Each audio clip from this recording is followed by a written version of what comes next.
Cześć! Witam Was ponownie na moim kanale Vintage Music Geek. Zapraszam Was serdecznie na mój wywiad z Johnem Coglanem, czyli perkusistą i współzałożycielem słynnego brytyjskiego blues hard rockowego zespołu Status Quo. John Coglan należał do pierwszego tak zwanego klasycznego składu Status Quo i nagrał z nim takie przeboje jak m.in. Down Down,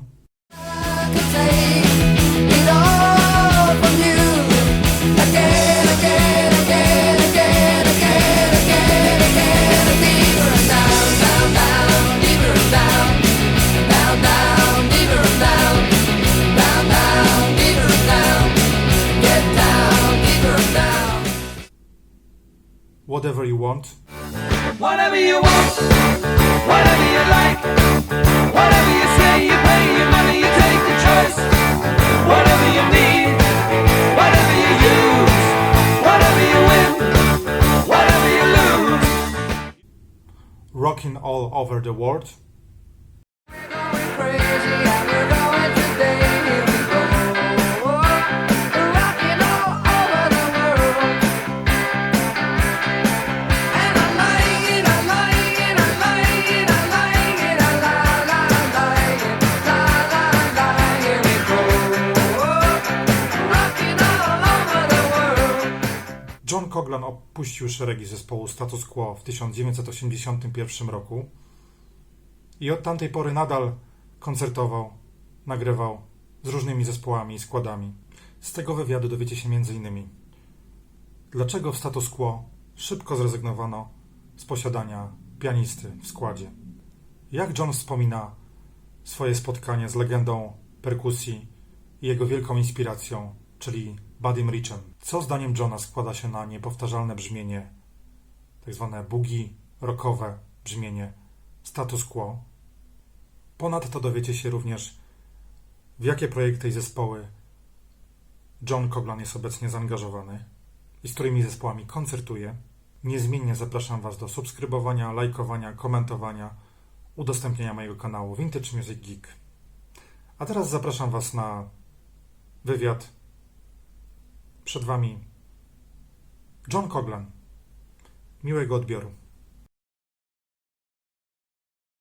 Working on video clip for rocking all over the world. Alan wasn't there on this video. Alan Lancaster. Oh, that was yeah, that was Top of the Pops, I think, TV show, and he was in Australia.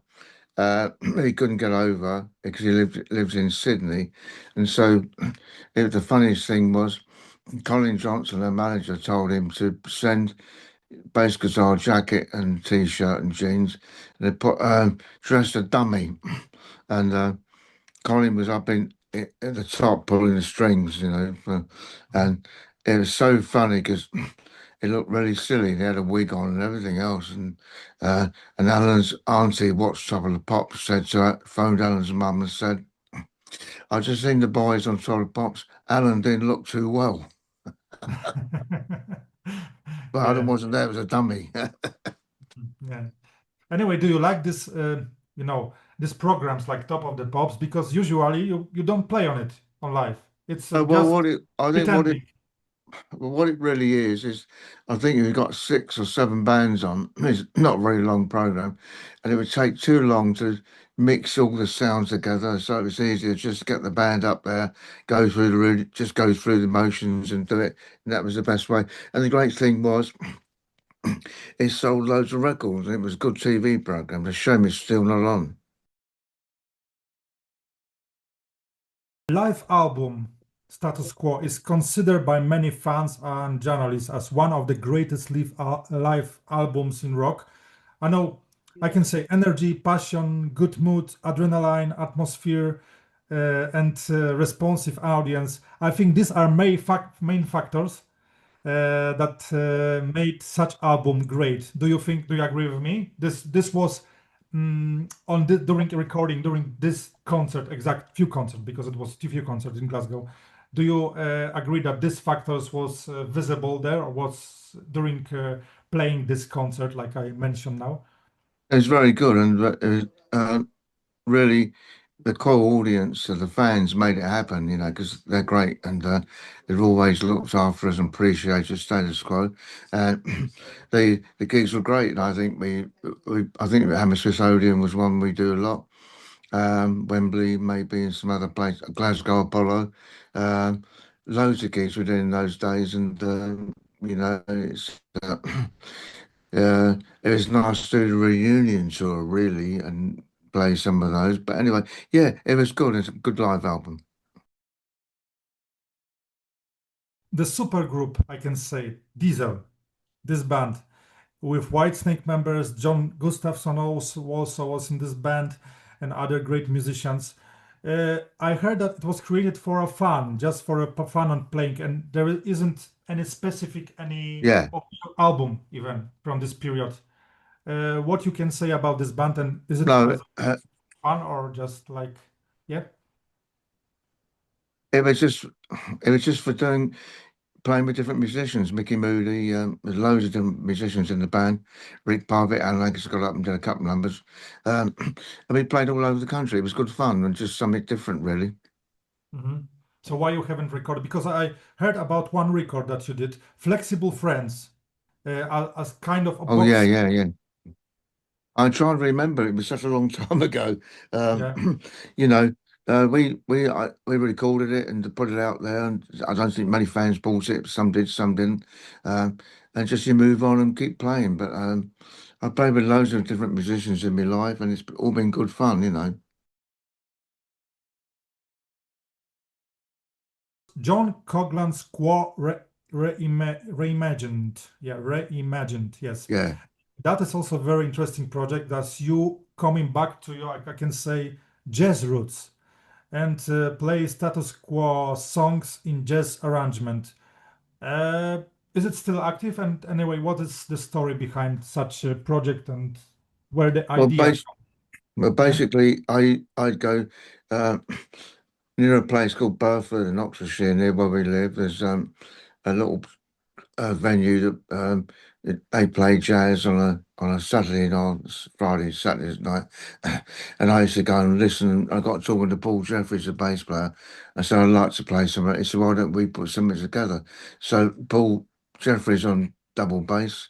There was Alex Steele on keyboards and Ben Holder on violin and vocals. And what we did, we just did the Quo songs, but with jazz musicians, and it turned out really well. Is it still active? Are you still playing with this band? Are you still performing with them? Yeah, With, yeah, yeah. occasionally because they play with lots of jazz musicians all over the country. So we don't do it all the time. We do have one concert coming up, I think, in August in Pizza Express in London. We're playing a gig there. So with those, I've been playing with those three musicians. Yeah, it'd be good. So it's you still, I mean, you're still performing because some time ago I heard about your retirement, some kind of retirement. No, who told you I retired? It's a load of rubbish. Yeah, Retire. Why do I want to retire? Retire, you sell your drums. You walk your dog twice a day. The trouble is, I don't have a dog. I can't walk a dog. yeah, that's why I want to verify it because sometimes this kind of stories goes through internet that yeah, John Coughlan is retiring. Yeah, No, he's so not. it's not. Yeah, No. so he's still performing with the John Coughlan Quo Reimagined. Yeah, with the jazz band. And any Yeah, apart from this, yeah, what's but what's no, but tomorrow I'm playing with my old band, Quo Connection. We're uh, playing all the Quo songs. Then I'm playing also with them on Saturday night at the stables in Milton Keynes. So I'm playing the two gigs tomorrow night and Saturday night. Yeah, yeah, great. So with Jeff Rich as well. Jeff is playing as well. okay, okay. I Mm. hope you some time you will also visit Poland. I hope. Wow. Yeah, it's like everything else, you know, it's the ideas are there, but it's the cost of getting everything there, the equipment and everything else, and it just gets out of hand sometimes.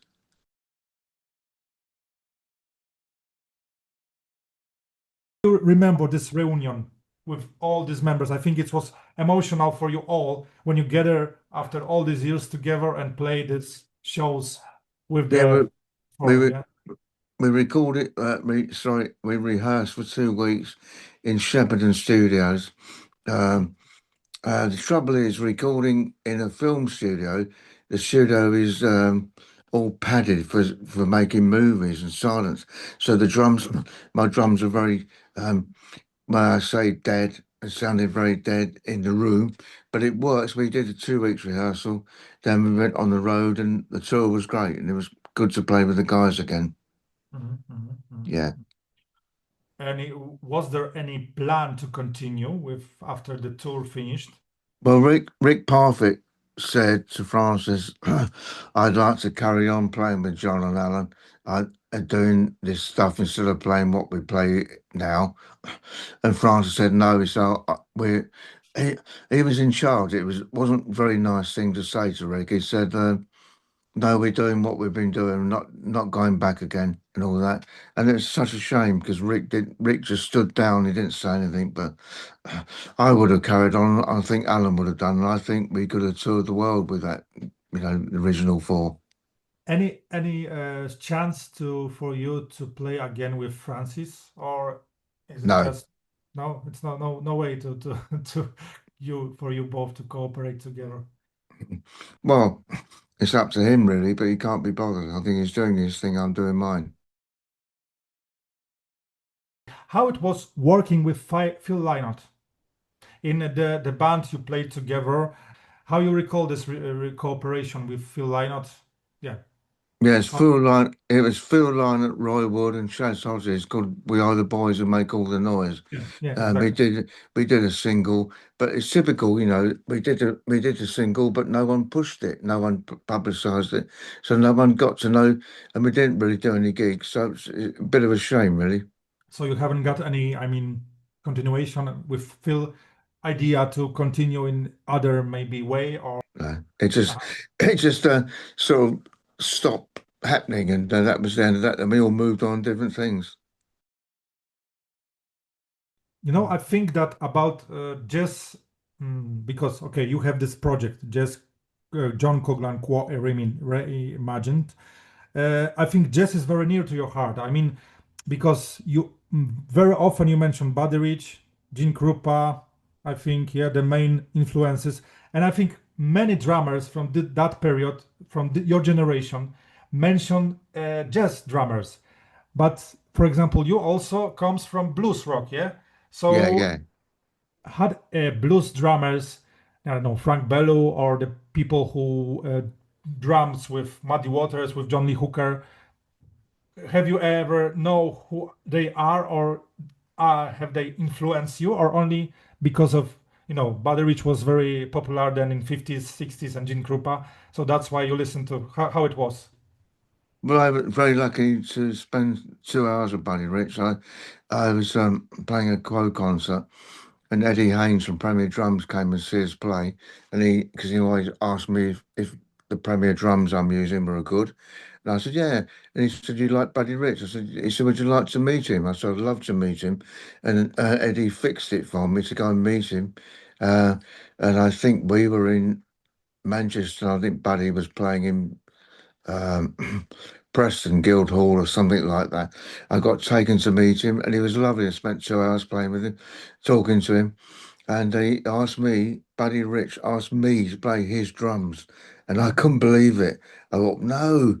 Anyway, and there was a journalist there and a cameraman, and this girl said to Mr. Rich, "Well, Mr. Rich, you're the best drummer in the world. What do you think of this rock drummer?" Or something like that. And his words were, "Well, ma'am, there's no need for that. He's doing his job, I'm doing mine." And that was true, and it was lovely. And then I got driven back to play the Quo concert, and I was on stage, and I felt lifted because I met Buddy Rich. It was great. It was lovely with me. Have you got any such meetings like with Buddy Rich, with your idols? I don't know, with Gene Krupa, with Joe Morello, or any drummers or No. blues singers, Muddy Waters, for example. Have you met these guys? Any No, no, the only one really was Buddy Rich, and I met lots of other drummers, Brian Bennett with Shadows, and Bobby Elliott with Hollies, uh, Mhm. Ringo, and Charlie Watts.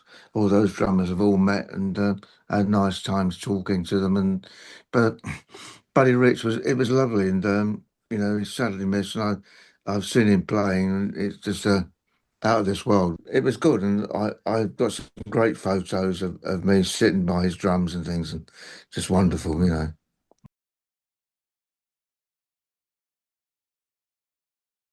I think nowadays drummers are more rock drummers, are more influenced by, I don't know, playing faster, I don't know, because I think your generation of drummers have more feeling in the playing. I Yeah. mean, you are comes from this, as you say, influences from Buddy Rich, from Jim Krupa, and you were more technically.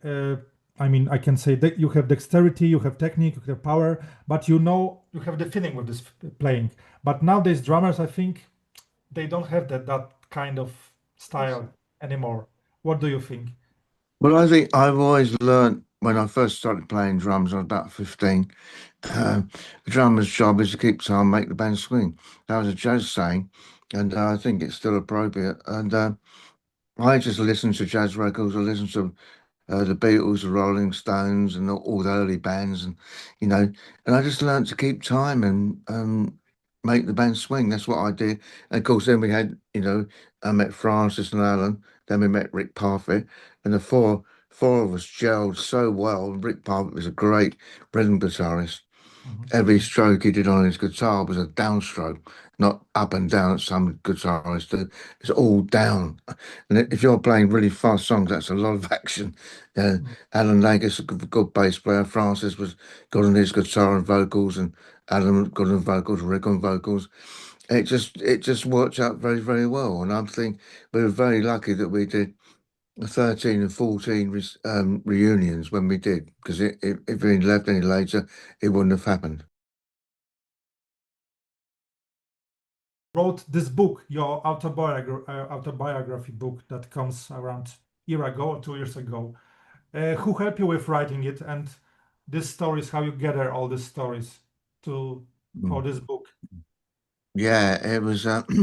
It's book's called Spud, and it was my nickname, and it's doing well, and we're sending it all around the world to fans that want to buy it, and it's doing well, and very happy with it, and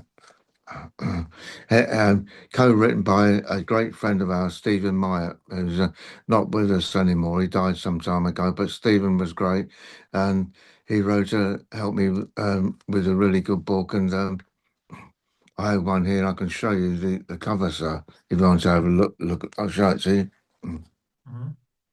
Yeah, I see it also, and I would Mm. love to read it. I mean, oh yeah, yeah. Denim also in the back. That's me when I had hair. Yeah.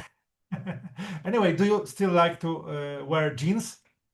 Oh yeah, your jeans, t-shirt or nice shirts, yeah, and and yeah, and still rock and roll if you like. Even I'm 80 in September. I'm 79 at the moment, so everything's cool.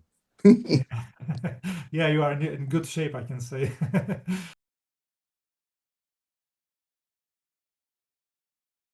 Your drum parts on such songs like Mystery Song, Down Down, 4,500 times, were there more improvised, or you created your drum parts area in the studio, or was it just improvisation from your side? How it was It songs? was just a rehearsal, and I listened to the song so well, and I think, well, I play this, I play that, and put that in a song, and it all seemed to work very well. Listen to Rick, listen to Alan's bass, Francis, and just put it all together, and that's how it works. Mhm. So it was more improvisation, yeah, I guess, not just Yeah, working for many hours, what to play. Just they play, you play right away, and it's gelled together and it works. Yeah, that's yeah, how it. that's right. Yeah, yeah. Do you think that as end of 70s and beginning of 80s, it was last period that you were in status quo? the changing in the music. I think that then it was punk rock, for example. Then was post-punk, new wave. Had it in some way also convince you to leave the band because the taste of music, the taste of the audience changed. There was new electronic music, and there wasn't Yeah. this. Was it also one of the main factors that you decided to leave, Well, I or? think it's like everything else, you know, we've been touring so much and working so much, and I'm in the studio, the headset I was wearing, I couldn't hear the band properly, and things weren't working out.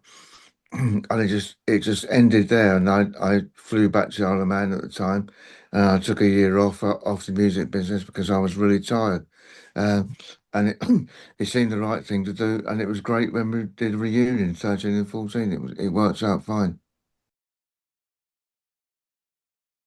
Roger Glover, I think in 1976, he produced two status quo singles, Wild Side of Life and Oh yeah. All Through the Night. Uh, what's the story behind it? How you recall this with cooperation with Roger Glover from Deep Purple? Well, just someone producing the band. I mean, it's like really Pete Williams producing the band, Roger Glover producing the band. It's just producers, and you could just get on with it. A lot of fans didn't like Wild Side of Life. They thought it wasn't us, but it did well. It did okay. You know, it was a song. It was a good song, I suppose. Um, but a lot of things happen in time. You know, it's remembering it all really. So I think I should read your book to find out all this. I can say interesting facts and anecdotes. Yeah, yeah. Mm. First status quo keyboard player, Jess Jaworski. Do you Oh remember yeah. this? Yeah, Jeff. Yeah, Jeff was in the band originally. Then Jeff left. Then Roy Lyons came in. Yeah, but was he from Polish origins? Maybe was he? Oh, Jeff. Yeah, his his family were Polish, I think. Yeah, that's right. They lived in Forest Hill, uh, in South London, and we went to the house. And Francis asked me to join, and there was Alan and Francis and Jess, and we started playing together in the front room. Uh, Jess didn't stay too long, I don't think. Then Roy Lyons came in, but Roy Lyons stayed for a few years and he left, just walked out the band on a train. We were traveling on a train. He just got off and we had to, he was traveling. We were traveling to do a concert somewhere and we played a concert without Roy. And someone at the concert said the band sounds much better without those keyboards. So that's when we started playing without keyboards. Yeah. Because Roy left the band, and I think, eventually left and went to live in Australia. I think he's probably still living in Australia. What can you say about you and Alan rhythm section? Because I think you created this specific boogie hard rock style because you, for some in some way, a precursor of this. Yeah. So what stands behind its stability? And we can say that you are the pillar of status quo. You are the pillar of this golden period of status quo. So what's the story behind it? What stands behind it from your perspective when you play with Alan, when you have this rhythm section together you created? Well, he was very good. He copied on his bass while I played on the bass drum, and we just worked together so well. Uh, like I say, with Rick Parfitt being rhythm as well, it works out extremely well. You know, the band, we were very lucky, four good musicians that gelled well together and played well together. We need to mention Partners in Crime also. The Yeah. band you formed right after, I think the band was formed right after a few years after Quo. You leave the status quo. So what convinced you to form this band with these musicians that you play with, and why Yeah, you yeah, decided to? Ray Majors and Noel McCullough. Noel had a really great voice. He actually sung with Man for quite a while. And Manfred Mann, yeah. it's typical, you know, the record companies sign you up and they get you to make an album, then they do nothing with it. I mean, what's the bloody point? Mhm, mhm. You know, it's just makes you want to give up because these people aren't doing what they're supposed to be doing. Mhm. We're doing the work. Why aren't they promoting the record? Mhm. Okay, so you just resigned because there wasn't any promotion for this, any backup No, from no. backing up from the recording company or any promoters, yeah? That's No, why we you. did it. We did a couple of concerts, and people loved it. But there's only so much we can do. We can perform, but we need someone to push the band. And there was no one doing anything. And what's the point? Behind the scenes stories, I can say, from recording session of albums, status quo albums, for example, On the Level from 75 or Rocking All Over the World. Any any anecdotes that you can share with us? Because I cannot even tell which album, but from which album you can say any anecdote that you record, for example, one song and there was something happened during recording or some some guests appeared or anything like that. Do you have something in mind now There's from only recording? thing we recorded in Holland many years ago in Hilversum, Lowstrax, and we're recording, and we suddenly heard this amazing explosion, like a big bang. And we stopped playing and we rushed outside the studio, and there'd been thunder and lightning, and there's a tree like that. It split, lightning gone straight down the tree, and there's smoke pouring out, and it was actually quite amazing. Thank God that the studio was earth, otherwise we could have had electric shock. And it was one of those things happened, and you know, whenever I think of playing in Holland, I think of that. What are your whereabouts now? What were your plans? Because you say that you're planning to play some concert with your Quo band, I can say. But with the jazz band, this jazz project, you also will be performing later, or do you have these two bands now? Yeah, or what apart from that? Maybe record something, or what are your plans in the nearest future? Well, we're just like I said, tomorrow we're playing Co Connection, Yeah, Saturday yeah. playing Co Connection, and in August I'm playing with John Coggan's Co Reimagined in London, uh, Pizza Express, and it's a good gig, and we'll see what happens. But I'm not doing any recording at the moment. No.